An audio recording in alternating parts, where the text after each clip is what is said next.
جو ابن زیاد تھا بدبخت، اس نے حضرت حسین کو یہ کہا کہ بغیر کسی شرط کے حضرت حسین کو گرفتار کر کے لاؤ اور میرے ہاتھ پر بیعت کراؤ. یہ رسول اللہ صلی اللہ علیہ وسلم کے نواسے کی توہین تھی کہ آپ صلی اللہ علیہ وسلم کے نواسے ہیں اور ان کے ساتھ ایسے معاملہ کیا جائے جیسے کہ عام شخص کے ساتھ معاملہ کرتے ہیں. گرفتار کر کے معاذ اللہ گھسیٹ کے لاؤ اور میرے ہاتھ پر بیعت پر کیا کرو، ان کو مجبور کرو. حضرت حسین رضی اللہ تعالیٰ عنہ کا کربلا کے میدان میں موقف یہ تھا کہ میں اگر بیعت ہوں گا تو ڈائریکٹ یزید کے ہاتھ پہ بیعت ہوں گا جو مسلمانوں کا خلیفہ ہے. ابن زیاد کے ہاتھ پر بیعت نہیں ہوں گا. یہ نہیں آکھنا یزید کی بیعت کرنے والوں پر لعنت. کیوں؟ یزید کی بیعت صحابہ بھی کی تھی، اہل بیت بھی کی تھی. واقعہ کربلا میں یزید نے حضرت حسین کو شہید کروایا تھا. میرا بھائی بات یہ ہے کہ اقتدار تو یزید کا تھا نا، حکومت اسی کی تھی، گو اس نے نہیں کہا کہ شہید کرو. یہ ساری زیادتی جو ہے وہ ابن زیاد اور شبر ذی الجوشن کی ہے. یہ تین شرطیں حضرت حسین رضی اللہ تعالیٰ عنہ نے پیش. ظاہر بات ہے تیسری شرط ایسی شرط تھی جو مان لی گئی کہ مجھے یزید کے پاس لے چل. جو مارنے والے تھے، جو قتل کرنے والے تھے، جو خیمے لوٹنے والے تھے، جو آگ جلانے والے تھے، وہ سارے بچ گئے اور الزام سارے کا سارا وقت کے حکمران کے ساتھ پہ ڈال دیا اس نے کی. اگر یزید برا تھا تو صحابہ نے اس شرابی زانی بدکار کی بیعت کیوں کی؟ سنی مسلمان ذرا غور کریں اس بات پر. اتنی بڑی تعداد میں صحابہ بیعت کریں.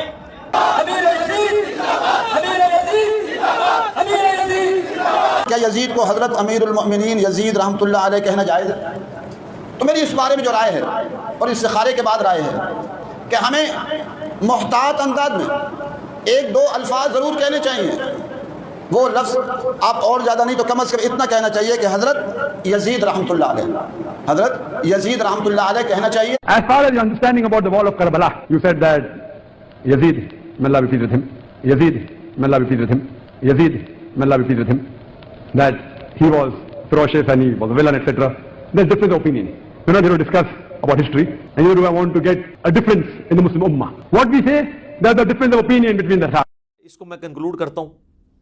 آخر میں یزید ابن معاویہ کے دفاع کے اندر جو کچھ وہ باتیں کرتے ہیں اور اس کے کچھ کالے کرتوت، 3 کالے کرتوت اس کے بتاؤں گا اور 7 دوزخ کے دروازوں کی نسبت سے. سورہ ہجر میں ہے نا کہ دوزخ کے دروازے 7 ہیں. 7 جھوٹے دفاع جو بڑے بڑے کیے جاتے ہیں نا یزید کے بارے میں، وہ میں مختصراً کور کروں گا. اگرچہ میں پہلے کر چکا ہوں. اچھا میں یہاں پہ آپ کو ضمناً بتا دوں، کربلا کو آپ نے سمجھنا ہے تو 20 گھنٹے کم از کم چاہیے، یا آپ ڈائریکٹ اس پمفلٹ کو آپ پڑھ لیں. میری 3 نشستیں ضرور دیکھیں. مجلس نمبر 28، مجلس نمبر 63 اور مجلس نمبر 80. یہ 3 مجالس آپ دیکھ لیں. اور چوتھا ایک لیکچر ہے جس میں 100 کوسچنز ہیں، علی الاحسن نقوی نے مجھ سے 1 to 1 کیے ہیں، 157 A اور B. تو یہ آپ کو سارے معاملات انشاءاللہ تعالیٰ کلیئر ہو جائیں گے. اور یہ نہ سمجھیے گا یہ کوئی آج کا موضوع ہے، یہ شروع سے ہمارے ائمہ ڈسکس کرتے رہے ہیں. المصنف ابن ابی شیبہ میں باقاعدہ آخری چیپٹر ہے جنگ جمل صفین اور نہروان کے اوپر، الگ سے چیپٹرز موجود ہیں. یہ کہتے ہیں نا سلف کا فہم دکھائیں کہ اس کو موضوع بنایا ہو. بھائی امام ابن ابی شیبہ جو بخاری مسلم کے استاد ہیں اور مسلم میں 1500 حدیثیں ابن ابی شیبہ سے لی ہیں امام مسلم نے، انہوں نے چیپٹر باندھے ہیں جنگ جمل صفین اور نہروان کے اوپر، اور وہ چیپٹر ہم نے اپنی ویب سائٹ کے اوپر اپلوڈ کیا ہوا ہے ریسرچ پیپر نمبر 5C کے عنوان سے. وہ آپ دیکھ سکتے ہیں. 187 احادیث اور آثار اس میں جمع کیے ہیں. اور یزید کے اوپر تو چند بڑے محدثین میں سے محدث جن کی ابن تیمیہ بھی تعریف کرتے ہیں. اگر ابن تیمیہ کسی کو سنی مان رہا ہے تو اب سنیت کا سرٹیفکیٹ تو اور کسی سے لینے کی ضرورت نہیں ہے، اور امام مان رہا ہے ان کو. ابن کثیر بھی، امام زہبی بھی. وہ ہیں امام ابن جوزی المتوفا 597 ہجری. یہ شیخ عبد القادر جیلانی المتوفا 561 ہجری کے شاگرد بھی ہیں ابن جوزی، اور یہ فوت ہوئے 597 میں. انہوں نے کتاب لکھی ہے الرد علی المتعصب العنید المانع من ذم یزید. یہ اس سرکش اور ضدی کا رد ہے جو یزید کی مذمت کرنے کو منع کرتا ہے. ان کے زمانے میں ایک ناسبی تھا عبد المغیث، تو اس کے رد میں ابن جوزی نے کتاب لکھی. الحمدللہ اس کا اردو ترجمہ بھی ہو چکا ہے کئی سال پہلے ہماری ویب سائٹ کے اوپر. بکس والے پورشن میں ادر بکس میں آپ جائیں تو 9 نمبر پہ یہ بک ہے، ڈاؤن لوڈ کریں. 160 پیجز ہیں، اردو میں ترجمہ ہوا ہے، دیوبندیوں نے کیا ہے، شاہ نفیس اکیڈمی سے شائع ہوا ہے. اور وہ شاہ نفیس رحمہ اللہ تعالیٰ بڑے حسینی منہج کے تھے، جن کی ہم نے منقبت بھی ابو بکر عمر عثمان و علی کی شان میں پڑھوائی تھی. انہوں نے اس کا ترجمہ کروایا تھا. PDF آپ کو مل جائے گا، 160 صفحے ہیں. اس میں سے پہلے 80 صفحے تمہیدن ہیں، یزید کو پورے کا پورا انہوں نے احادیث کی کتابوں میں ننگا کیا ہے. اور اگلے جو 80 صفحے ہیں وہ کتاب کا ترجمہ ہے، اور یقین کریں وہ آپ پڑھیں، انہوں نے کوئی لحاظ نہیں کیا ابن جوزی نے، حتیٰ کہ انہوں نے حضرت معاویہ رضی اللہ تعالی عنہ کے پیچھے جو یزید کو چھپایا جاتا تھا انہوں نے اس کے اوپر بھی اپنا قلم نہیں روکا، اور انہوں نے بڑے سخت باتیں کی ہیں جو میں یہاں کرنے کی ضرورت نہیں سمجھتا. وہ لوگ کہتے تھے نا جی ان کے بارے میں ہادی اور مادی والی روایت ہے، حالانکہ وہ روایت ہی فٹ نہیں بیٹھتی. میرا یوٹیوب پہ کلپ بھی دیکھ لیں کہ حضرت معاویہ ہادی اور مادی تھے. تو اس پہ پھر ابن جوزی نے کامنٹس کیے ہیں کہ اس کے پیچھے تم یہ کہو گے وہ جو کچھ کریں گے وہ ٹھیک ہوگا، اور پھر ضروری نہیں ہوتا کہ نبی علیہ السلام جو بھی دعا کریں وہ قبول ہو. تو ڈھکے چھپے الفاظ میں انہوں نے بہت کچھ لکھا ہے، وہ آپ پڑھ لیں ابن جوزی. اور اس کتاب کی تعریف ابن تیمیہ نے بھی کی ہے، ابن کثیر نے بھی کی ہے کہ یہ یزیدیوں کے رد میں، ناصبیوں کے رد میں یہ کتاب بڑی زبردست ہے. تو آپ اس کو ڈاؤن لوڈ کر سکتے ہیں. ہارڈ کاپی اس کی آپ کو نہیں ملے گی کیونکہ انہوں نے چھاپنا بند کر دی ہے. ظاہر ہے اس طرح یعنی یہ عام کتابیں بکنے والی نہیں ہے، تو ہماری ویڈیوز کی برکت سے اب عام ہو رہا ہے. ویسے سافٹ کاپی آپ ڈاؤن لوڈ کریں، اور ہمارا ریسرچ پیپر تو اس سے بہت اوپر ہے اللہ کے فضل سے، کیونکہ یہ تو پوری ڈاکٹرن کو کور کرتا ہے. تو وہ ابن جوزی کی کتاب آپ پڑھیں گے تو آپ کو پتہ چل جائے گا. باقی میں نے اس پمفلٹ کے اندر بھی کور کیا ہے کہ 3 اس کے سیاہ کارنامے جو بڑے بڑے ہیں نا، جو تاریخ کی کتابوں میں نہیں بخاری مسلم کے اندر رپورٹ ہوئے ہیں. پہلا، خانہ کعبہ کے اوپر حملہ عبداللہ بن زبیر کو شہید کرنے کے لیے. کامیاب تو نہیں ہوا، بعد میں وہ شہید ہوئے عبد الملک بن مروان کے دور کے اندر. لیکن یہ غلاف کعبہ کا شہید ہونا یزید ابن معاویہ کے دور کے اندر خانہ کعبے پہ حملہ کر کے اس کی حرمت کو پامال کرنا، یہ صحیح مسلم میں حدیث موجود ہے 3245 نمبر. دوسرا واقعہ ہرہ، کیونکہ جب سیدنا حسین شہید کر دیے گئے تو اہل مدینہ نے بیعت یزید کی توڑ دی. انہوں نے کہا اب کون سا خیر باقی رہ گیا. تو اس کے ریونج میں یزید نے چڑھائی کر دی مدینے کے اوپر. جو یہ کہتے ہیں جی وہ یہ تاریخی باتیں ہیں جی 600 صحابیات جو ہیں وہ نعوذ باللہ ان کے ساتھ بدکاری ہوئی اور صحابہ قتل ہوئے، مسجد نبی میں گھوڑے باندھے گئے، اس کو تو چھوڑ دیں سر. آپ انکار کریں واقعہ ہرہ ہوا ہی نہیں ہے، پھر ہم آپ کو کہیں گے بخاری مسلم میں واقعہ ہرہ موجود ہے.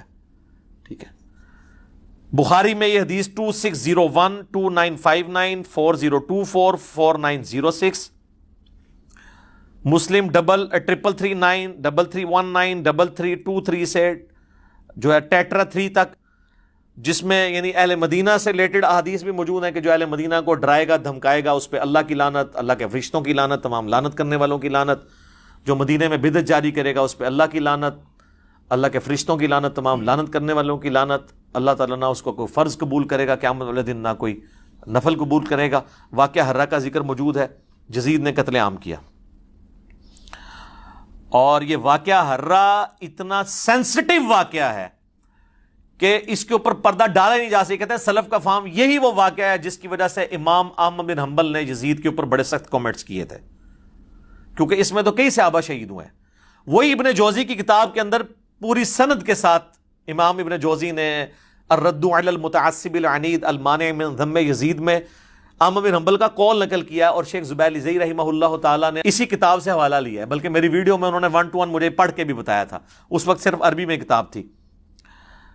ابن جوزی نے اس کتاب میں نقل کیا ہے کہ امام اہل سنت احمد بن حنبل المتوفی 241 ہجری نے اپنے شاگرد سے فرمایا، ابن یحییٰ کو، جب اس نے یزید ابن معاویہ کے بارے میں پوچھا تو احمد بن حنبل کہنے لگے یزید وہی ہے جس نے مدینے والوں کے ساتھ وہ کرتوت کیے جو اس نے کیے. میں نے پوچھا اس نے کیا کیا؟ فرمایا اس نے مدینے کو لوٹا. میں نے پوچھا کیا ہم یزید سے کوئی حدیث لے سکتے ہیں؟ فرمایا یزید سے حدیث مت بیان کرو، اور کسی کے لیے جائز نہیں کہ وہ یزید سے کوئی ایک حدیث بھی بیان کرے. میں نے پوچھا جب یزید نے یہ سب حرکتیں کی تھی تو اس کا ساتھ کس نے دیا تھا؟ تو انہوں نے فرمایا اہل شام نے. یہ کہتے ہیں جی کوفی تھے حضرت حسین کو شہید کرنے والے. بھائی وہ کوفہ کے اگر الفاظ بخاری میں آتے ہیں کہ عبداللہ بن عمر نے کہا کہ جب ان سے مکھی اور مچھر کا مسئلہ پوچھا گیا، انہوں نے کہا تم لوگ یہ بات کرتے ہو، تم نے تو حسین ابن علی کو شہید کر دیا، جن کے بارے میں نے نبی علیہ السلام سے خود سنا تھا کہ حسن و حسین دنیا میں میرے دو پھول ہیں، بخاری میں حدیث ہے۔ وہ کہتے ہیں وہ کوفیوں کو انہوں نے کہا۔ سر ظاہر ہے کہ کوفی انڈر کس کے تھے؟ آج اگر کوئی کہتا ہے پنجاب پولیس، تو گورنمنٹ آف پاکستان کے انڈر ہے نا، یہ تو نہیں کہا جائے گا کہ پنجاب پولیس کا پرائم منسٹر سے کوئی تعلق نہیں ہے۔ تو کوفہ ایک صوبہ تھا شام کا، تو ڈائریکٹ عبید اللہ ابن زیاد کو گورنر کس نے لگایا ہوا تھا؟ یزید ابن معاویہ نے۔ وہ کہتے ہیں جی وہ پتہ ہی نہیں چلا جی، وہ بس مار دیا، بعد میں یزید بہت پچھتایا۔ اچھا جی پچھتایا، پھر اس نے عبید کو قتل کروا دیا قصاصاً، اس کو گورنری سے ہٹا دیا؟ نہیں۔ اور یہ تو بخاری کے اندر ہے، یہ تیسرا سیاہ کارنامہ جو قتل حسین والا ہے، کربلا کا ذکر کہتے ہیں جی بتائیں، تو یہ بخاری کے اندر 3748 نمبر حدیث، جس میں حسین علیہ السلام برأس الحسین امام بخاری نے لکھا ہے، جو انہوں نے عربی میں رکھا اور اردو سے ترجمے سے ہی نکال دیا۔ اسلام 360 میں بھی عربی میں لکھا ہے حسین علیہ السلام، اردو میں رضی اللہ عنہ کر دیا۔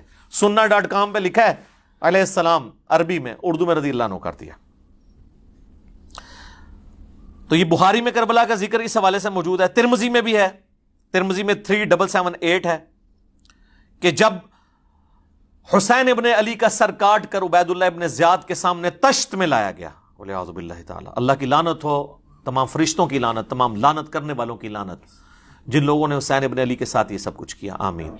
اور دیکھیں ہمارے وہ اہل حدیث حضرات یہ حدیث لکھ کے نیچے شرح کیا کر رہے ہیں، اس حدیث کے الفاظ سنیں کیا ہیں کہ جی جب سر کاٹ کے رکھا گیا تو وہ چھڑی سے کوریدنے لگا، تو انس ابن مالک وہاں تھے، انہوں نے کہا جب اس نے حسن میں کوئی بات کی تو انس ابن مالک نے کہا کہ حسین ابن علی سب سے زیادہ نبی علیہ السلام کے ہم شکل تھے، اور اس میں الفاظ ہیں کہ اس وقت حسین کی داڑھی اور سر کے بالوں میں وسما کی بوٹی سے رنگا ہوا تھا، کالے رنگ سے۔ ظاہر حضور علیہ السلام کی بھی داڑھی وفات تک کالی رہی ہے، تو حضرت حسین کی تو نہیں رہی، وہ رنگتے تھے۔ اس کی شرح اہل حدیث نے نیچے کی ہے کہ یہ وسما ایک بوٹی ہے جو بالکل کالا تو نہیں کرتی، ڈارک براؤن کرتی ہے، حالانکہ یہ بھی غلط لکھا ہے، وہ کالا کرتی ہے۔ یہ شرح ہوئی ہے، اور جو اوپر اتنی بڑی بات لکھی ہے کہ حسین کا سر کاٹا گیا چھڑیے او چھوڑیے، اے شرح پیوں دیجئے، اے انہوں شرح کہنا چاہیے ہے، تاہی تو اڑے دے اللہ نے سانو چھاڑ دیتا ہے نا، سامو اے شرح ہو رہی ہے اس حدیث دی۔ اچھا جی یہ جو حدیث ہے نا جی بخاری کی، اس میں کربلا کا ذکر ہو گیا۔ اسی طریقے سے بخاری میں اور مسلم میں ایک حدیث ہے کہ جب امام سجاد جو ہے، امام زین العابدین شام سے واپس آئے مدینہ شریف، تو مسور بن مخرمہ کہتے ہیں میں ان کی خدمت میں حاضر ہوا اور کہا کہ آپ کے پاس جو رسول اللہ کی تلوار ہے، جو نبی علیہ السلام کے بعد حضرت علی کے پاس آئی، پھر مولا حسن کے پاس، پھر حسین علیہ السلام کے پاس، کربلا میں حضرت حسین وہ تلوار پکڑے ہوئے تھے، تو یہ تلوار آپ مجھے دے دیں، مجھے شک ہے کہ یہ لوگ آپ سے چھین لیں گے۔ کون؟ بریلوی دیوبندی اہل حدیث شیعہ بنو امیہ، میں اپنی جان سے بڑھ کے اس کی حفاظت کروں گا، بل وہ امام زین العابدین نے ان کو نہیں دی ہے۔ تو اس میں تو یہ یعنی ذکر موجود ہے، کہتے ہیں نہیں ذکر کدھر ہے؟ یہ 3 سیاہ کارنامے